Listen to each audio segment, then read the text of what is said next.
இன்றைக்குரிய தியான வசனம் ஏசாயா 13வது அதிகாரம் 12வது வசனம். புருஷனை பசும் பொன்னிலும் மனுஷனை ஓப்பீரின் தங்கத்திலும் அபூர்வமாக்குவேன்.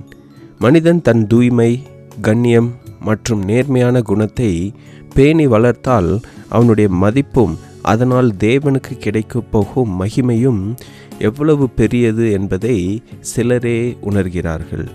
இப்பொழுது இந்த ப்ரொபேஷன் எனப்படும் சலுகை காலம் நீடித்திருக்கும் போதே மனிதனின் பலவீனத்தோடு தனது பலத்தை இணைக்க நம் ஆண்டவர் முன் வருகிறார். கர்த்தரை முழு மனதோடு நேசிப்பவர்கள் தங்களுக்கு கொடுக்கப்பட்ட திறமைகளை மேம்படுத்தி மற்றவர்களுக்கு ஆசீர்வாதமாக இருக்க விரும்புவார்கள்.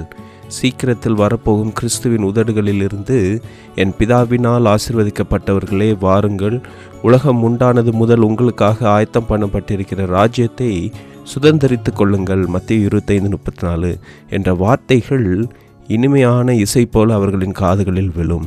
ஏனெனில் தேவன் உங்களையும் என்னையும் அதிக மதிப்புள்ளவர்களாக கருதுகிறார். ஆமேன்.